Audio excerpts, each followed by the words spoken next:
And she was in Bad Boys, and she seems like a nice person. She can certainly read her lines, but she's never memorable in anything, you know?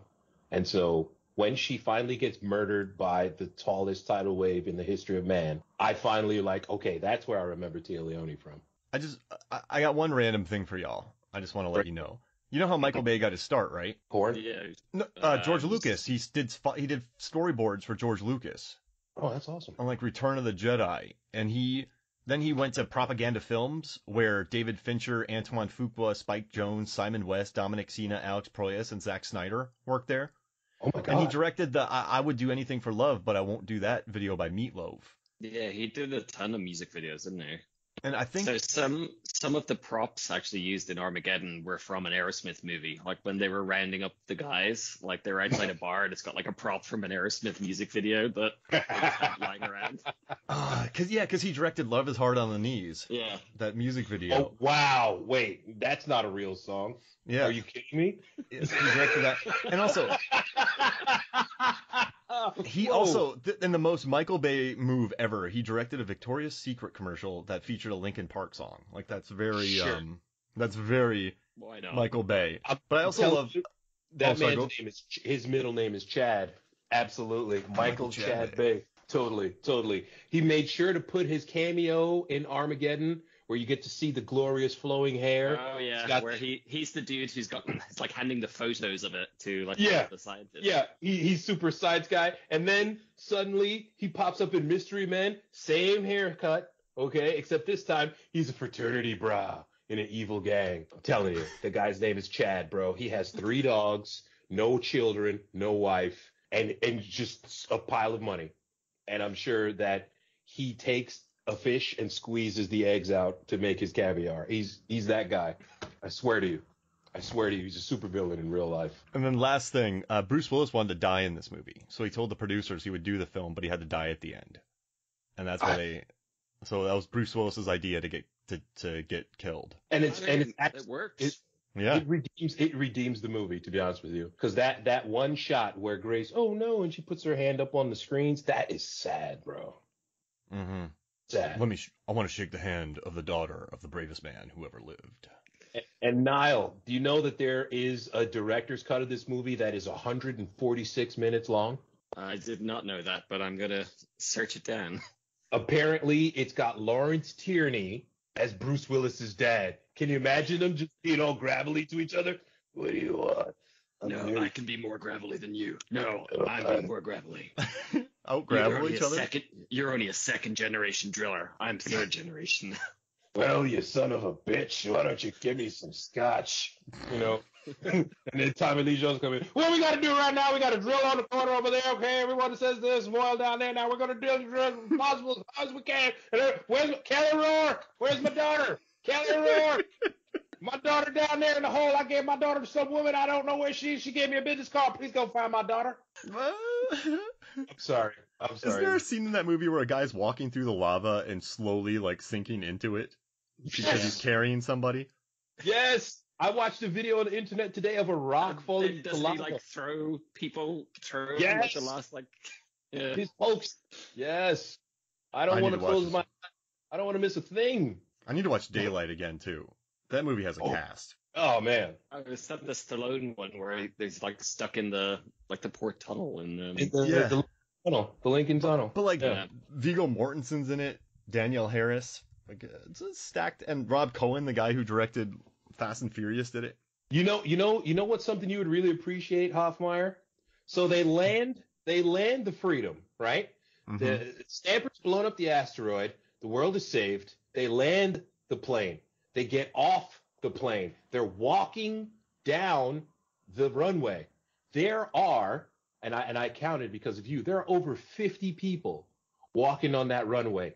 3 helicopters, a fire truck, 2 ambulances. Nothing is wrong with them. Why are all of these people, where did they come? What were they going to do?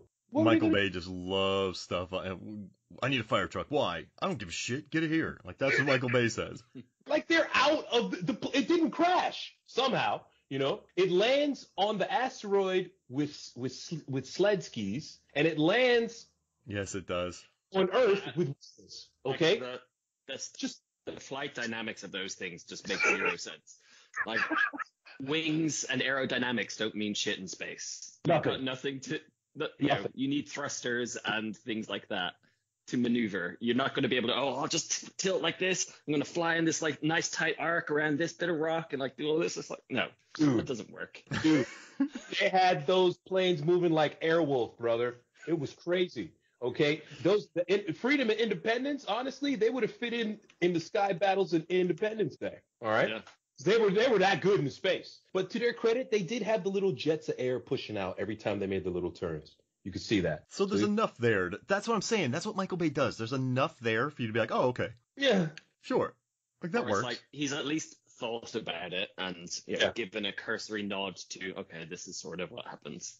What if he does it on purpose or begrudgingly? Like, Michael, can we just have jets? Oh, fine, whatever. I do love that he told Affleck to, like, shut the F up when Affleck was. He did. Affleck was like, Affleck asked, the burning question is why the hell are we training drillers? Even the actors, you see what I mean? Like, Jesus Christ, dude. The question slaps you in the face so hard, bro. But then, you know what? They secretly put the answer in there. Because after you come to find out that actually somebody's been shooting up ketamine and whatnot, Bob Thornton just says straight up, can they physically survive the trip? That's it.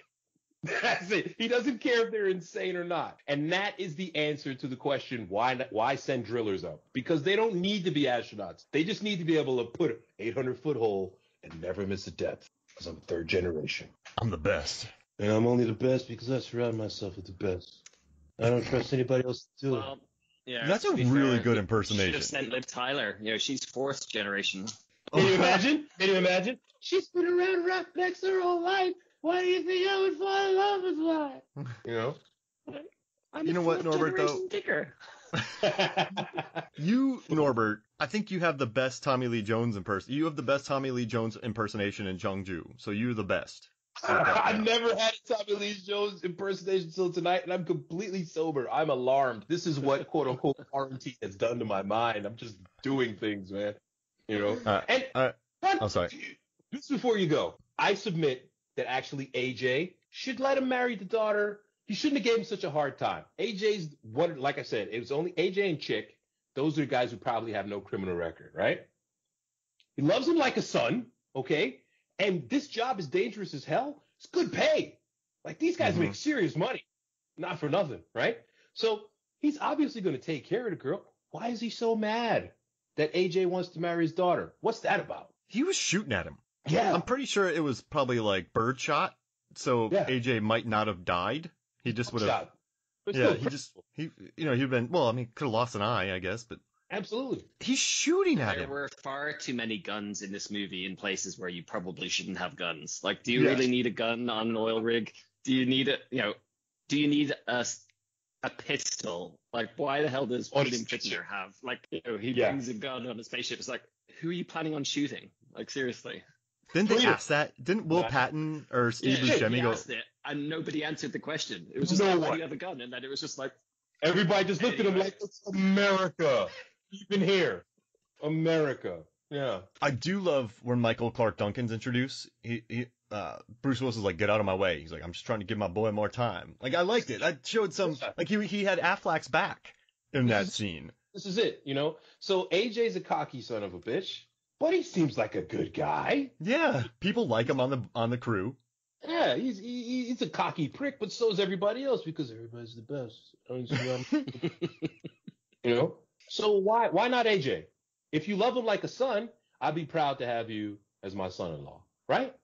Yeah, be better than, I guess, Owen Wilson? Like, you're with Owen Wilson? He's a successful businessman. He's got his own horse ranch and stuff doing. Oh, yeah, you're things. Right. Wow. I do love where Owen Wilson says we're doing deep blue hero stuff. Yes. And that makes me very happy. And between that line and then his jet ski bit in Loki and Luke Wilson's talking about water sports and Bottle Rocket. I love the Owen Wilsons when they talk about deep blue or water sports or jet skis. The movie is Americana, exactly. It's Americana. Doesn't get much more American than this. And before we get out of here, I just love that Bottle Rocket has a whole speech about how Luke Wilson, he's like, one day they asked me when I wanted to do like water sports. He's like, not only did I not want to answer that question, but I never wanted to see any of these people for like the rest of my life. Like, it's the weirdest speech. Well, the reason being, there are certain times in your life when you're absolutely sure about something, and there are certain people who just say the dumbest shit in the world, and you realize, I have to go now. Yeah. That's what that's about. Well, thank you for joining me, guys. This was a lot of fun. I'm glad we finally did it. I mean, I guess if we get together again, it's got to be the Snyder cut, right? Oh, jeez. That's please, got meat. Please let us Snyder cut. I'm praying now. Please let us. Yeah. So we'll have to get together and do the Snyder cut. Oh, just give me about 2 years to watch it again. I miss you guys. I love you guys, man. It's really good to see you. Thank you. Yeah, cool. Norbert, promote your music, man. Like, where can people find your music? Oh yeah, I have the SoundCloud, just Norbert Morvan, Norbert Morvan, on the SoundCloud. Find me there, doing my thing. Also Eddie Kane on Twitter, just spouting random nonsense. And Niall on Twitter as well. Correct. I do similar nonsense spouting. That's right. Well, I'll just tag you. I'll put y'all's Twitter handles on the post too, so we'll put that on there. But well, thank you too for joining me. I really appreciate it. Thank you, brother. Much love. Cheers. All right. So for me, Mark Hoffmeyer, for Niall Moore, for Norbert Morvan, this is Movie Stones and Flicks. We'll see you next week.